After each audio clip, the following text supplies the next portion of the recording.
ରାଧେ ରାଧେ। ବୃନ୍ଦାବନ ଯାତ୍ରାରେ ଆମେ ମାନେ ଦର୍ଶନ କରିବାକୁ ଯାଇଥିଲୁ ବ୍ରହ୍ମାଣ୍ଡ ଘାଟ। ଯେତେବେଳେ ଆମର କୃଷ୍ଣ ଭଗବାନ ଛୋଟ ଥିଲେ, ତାଙ୍କର ସଖାମାନଙ୍କ ସହ ଖେଳିଲା ବେଳକୁ ସେ ମାଟିକୁ ଖାଇଥିଲେ।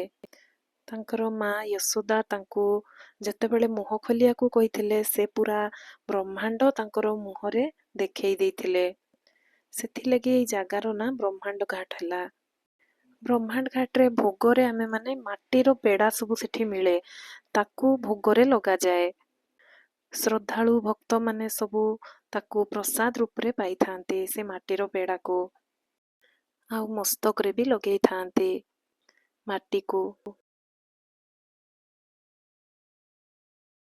ବହୁତ ସୁନ୍ଦର ସ୍ଥାନ ବ୍ରହ୍ମାଣ୍ଡ ଘାଟ, ଆପଣ ମାନେ ବି ଆସିକି ଦର୍ଶନ କରିବେ।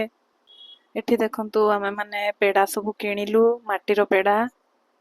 ଏବେ ଆମେ ଯମୁନା ମାଙ୍କୁ ଦର୍ଶନ କରିବା। ଆମେ ମାନେ ତ ଯୋଉ ଟାଇମରେ ଯାଇଥିଲୁ ବର୍ଷା ହଉଥିଲା, ବାଢ ବି ବହୁତ ଜୋର ଆସିଥିଲା, ତ ସବୁ ଛେଙ୍କା ଛେଙ୍କି କରିଦେଇଛନ୍ତି, ଯେମିତି କି ସେପଟେ କେହି ଯାଇପାରିବେନି। ଯେମିତି ଦେଖନ୍ତୁ କେତେ ପାଣି ହେଇଯାଇଛି ପୁରା। ପୂର୍ବ ଥର ଯାଇଥିଲୁ ବେଳେ ଆମେ ତଳକୁ ଓହ୍ଲେଇଥିଲୁ, କିନ୍ତୁ ଏଥର ଛେଙ୍କି ଦେଇଥିଲେ ଆମେ ଯାଇପାରିଲୁନି।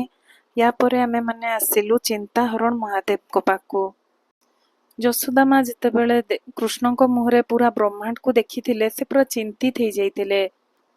ତାଙ୍କ ଚିନ୍ତାକୁ ଦୂର କରିବା ପାଇଁ ଯଶୋଦା ମା ଭଗବାନ ଶିବଙ୍କୁ ପ୍ରାର୍ଥନା କରିଥିଲେ, ଆଉ ଭଗବାନ ଶିବ ତାଙ୍କର ପ୍ରାର୍ଥନା ଶୁଣିକି ଚିନ୍ତାହରଣ ମହାଦେବର ରୂପରେ ଦର୍ଶନ ଦେଇଥିଲେ, ଆଉ ତାଙ୍କୁ ଚିନ୍ତା ମୁକ୍ତ କରିଦେଇଥିଲେ। ବ୍ରହ୍ମାଣ୍ଡ ଘାଟରୁ ପୁରା ପାଖ ଏଇ ଚିନ୍ତାହରଣ ମହାଦେବଙ୍କ ମନ୍ଦିର। ଆପଣ ମାନେ ଯେତେବେଳେ ବ୍ରହ୍ମାଣ୍ଡ ଘାଟ ଆସିବେ ନା, ଆପଣ ମାନେ ଏଇ ଚିନ୍ତାହରଣ ମହାଦେବକୁ ଦର୍ଶନ କରିବା ପାଇଁ ଆସିବେ।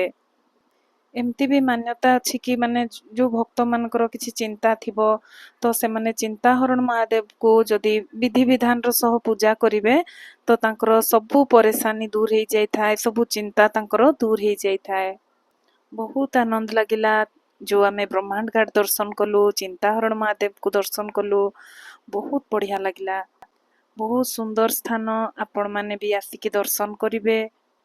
ଆଗକୁ ଗୋବର୍ଦ୍ଧନ ପରିକ୍ରମାର ଭିଡିଓ ଆଣିବି, ଆପଣ ମାନେ ସମସ୍ତେ ଦର୍ଶନ କରିବେ। ରାଧେ ରାଧେ।